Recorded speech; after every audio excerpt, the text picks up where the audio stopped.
All right, all praise, glory, and honor is most certainly due to the Most High, the God of the patriarchs, Abraham, Isaac, Jacob.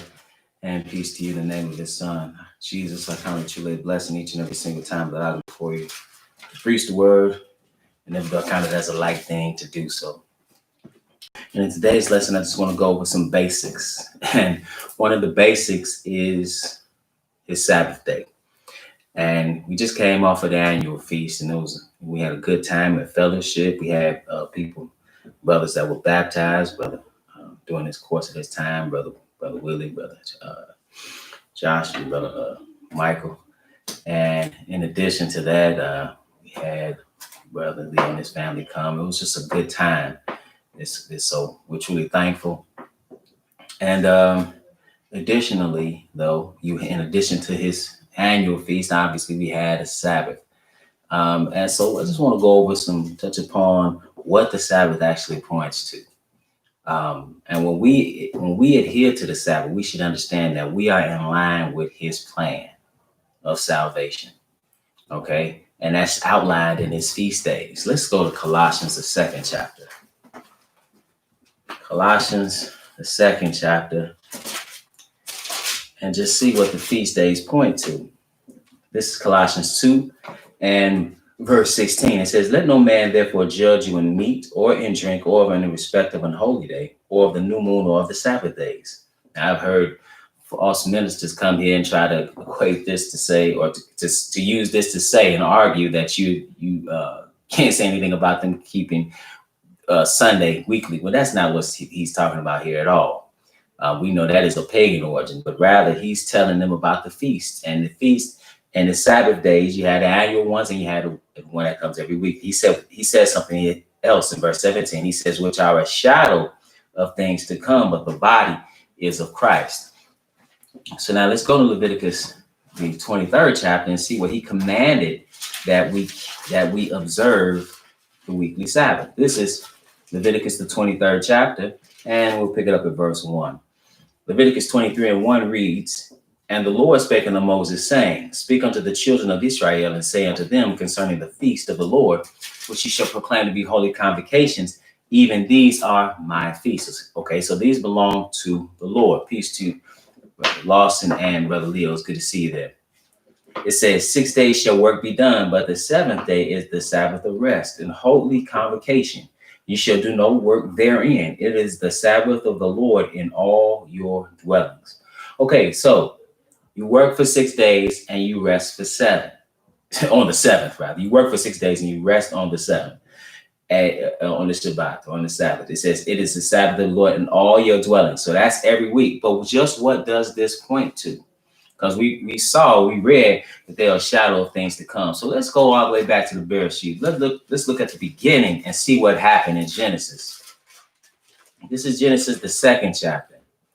And it says, "Thus the heavens and the earth," in verse 1, "Thus the heavens and the earth were finished, and all the host of them." This is after the Lord did what he did. Then it says, "And on the seventh day, God ended his work, which he had made, and he rested on the seventh day from all his work, which he had made." We should understand that he doesn't need to rest per se, but he ceased labor on that day. And it says, "And God blessed the seventh day." So before there was a Jew, before there was a Gentile, he sanctified the seventh day.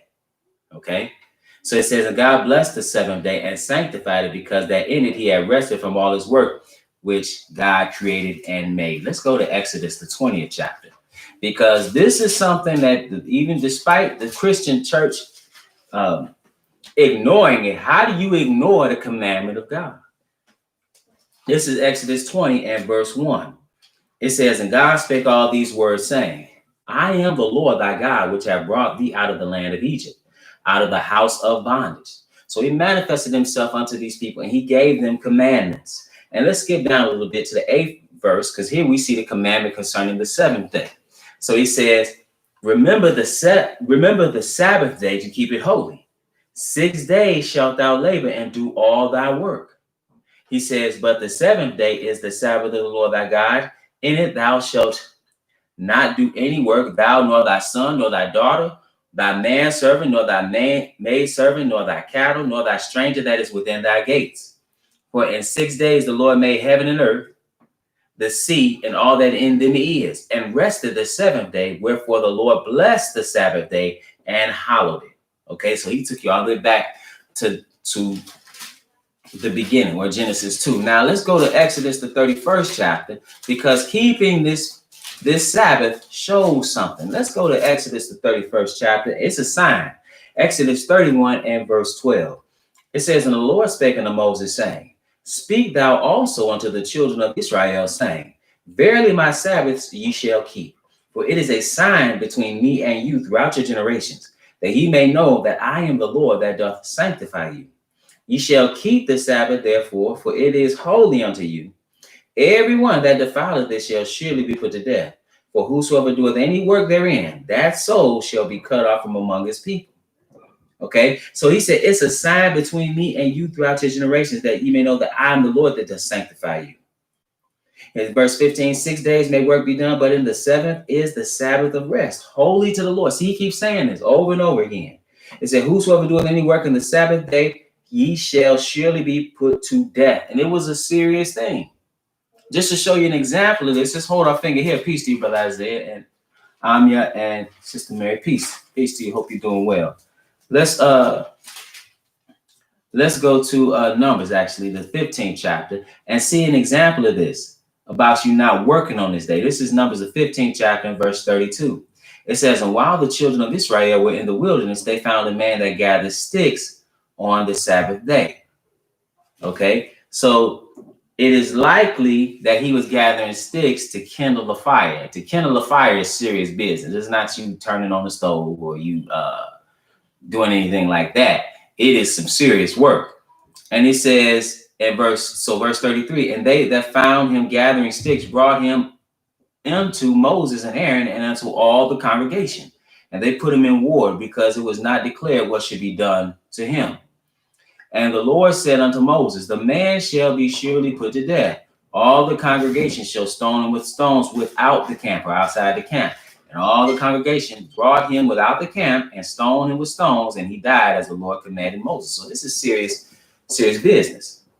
He expects us to observe the Sabbath.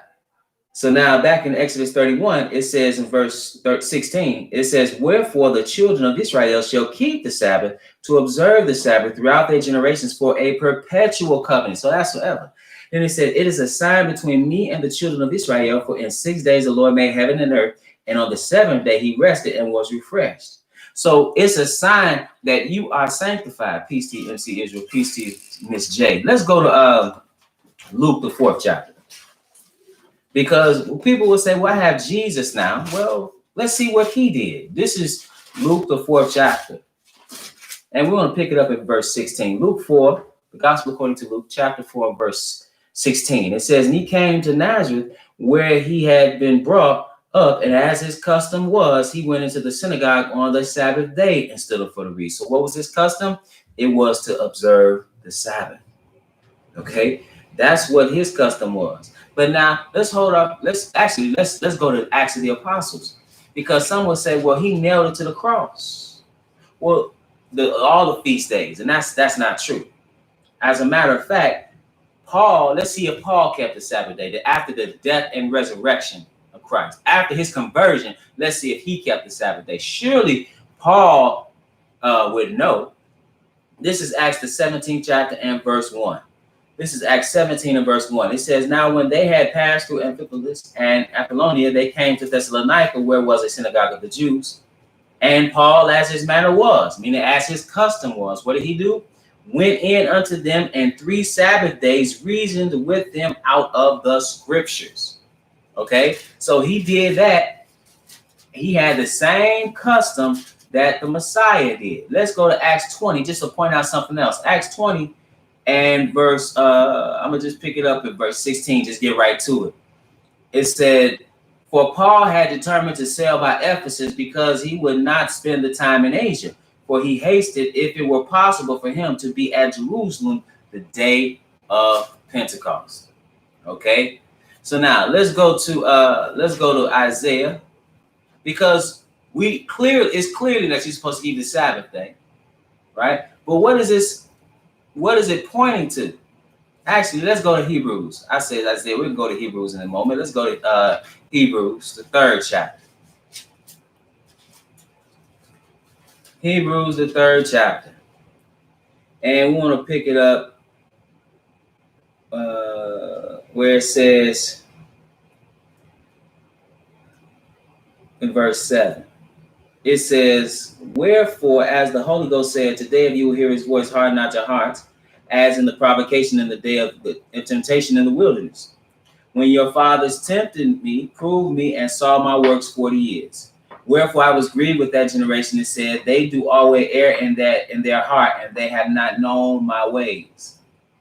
Okay. Then it says, so I swear my wrath, they shall not enter into my rest. Take heed, brethren, lest there be in any of you an evil heart of unbelief in departing from the living God. Okay, so he says you shouldn't have the same mindset that they had, but then he says something, verse 4, or chapter 4, excuse me, verse 1. Let us therefore fear lest the promise being left us of entering into his rest, any of you should seem to come short of it. Now he's talking about entering into a rest. Let's go to Isaiah. Let's hold our finger here and go to Isaiah. Because there's a rest or Shabbat that we want to enter into, which is what the 7th day is pointing to. This is Isaiah the 11th chapter. Isaiah the 11th chapter, and I want to pick it up at verse 6. Isaiah 11 and verse 6. It says, the wolf also shall dwell with the lamb, and the leopard shall lie down with the kid. And the calf, it said, and the calf, and the young lion, and the fatling, together, and the little child shall lead them, and the cow and the bear shall feed, their young ones shall lie down together, and the lion shall eat straw like the ox. Then he says, and the suckling child shall play on the hole of the asp, and the weaned child shall put his hand on the cockatrice's den. They shall not hurt nor destroy in all my holy mountain. It says, for the earth shall be full of the knowledge of the Lord as the waters cover the sea. That's the peace of the rest Shabbat to come. And in verse 10, it says, and in that day there shall be a root of Jesse, which shall stand for an ensign of the people. To it shall the Gentiles seek. And then it says something. It says, and his rest shall be glorious. So that's in his kingdom. That points to the 6 days, and then the 7th day Sabbath points to the time that man would have to work, and then ultimately enter into the time or period of rest. So that's why he said we have to labor to get into it. And now back in Hebrews 4 and verse 4, it says, in verse 3, it says, for we which have believed do enter into rest, as he said, as I have sworn in my wrath, that they shall enter into my rest, although the works were finished from the foundation of the world. For he speak in a certain place of the 7th day on this wise. And God did rest the 7th day from all his works. Peace to you, Brother Willie. Then it says, and in this place again, if they shall enter into my rest, seeing therefore it remaineth that some must enter therein, and they to whom it was first preached entered not in because of unbelief. Again, he limited a certain day, saying in David, today, after so long a time, as it is said, today, if you will hear his voice, harden not your hearts. For if Jesus had given them rest, then would he not afterward have spoken of another day? Okay, so we understand that they didn't get rest when they went into the promised land. Okay, that's not the rest that was to come. This he tells you in the very next verse, in verse 9, there remaineth a rest to the people of God. For he that is entered into his rest, he also has ceased from his own works, as God did from his. Let us labor therefore to enter into that rest, lest any man fall after the same example of unbelief. So you have to have a certain type of walk if you want to get into this rest. And with that, brothers and sisters, I want to remind you that we're at the House of the Faith, meet every Sabbath at 5925 West 25th Avenue in Gary, Indiana at 1 p.m. Central Standard Time. We live stream right here on the Israel Teach YouTube channel, as well as at www.israelteach.org. If you've been edified through the ministry and would like to leave a donation, you can do so on our website, www.israelteach.org. 100% of the proceeds go to the work of the ministry. We also have Bible study every Friday night, 8 p.m. Central Standard Time on Zoom. The personal meeting ID number is 602-961-1318. And also there are books that I've written that are available on the website. Into Egypt Begin with Ships, The Pagan Origins of Christian Holidays, Feel Like War, Feel Like Burn Brass, Killing Black Innocents, For Then Shall Be Great Tribulation, and In Defense of Biblical Polygyny. All these books are available. And with that, brothers and sisters, it is always my prayer that you will edify.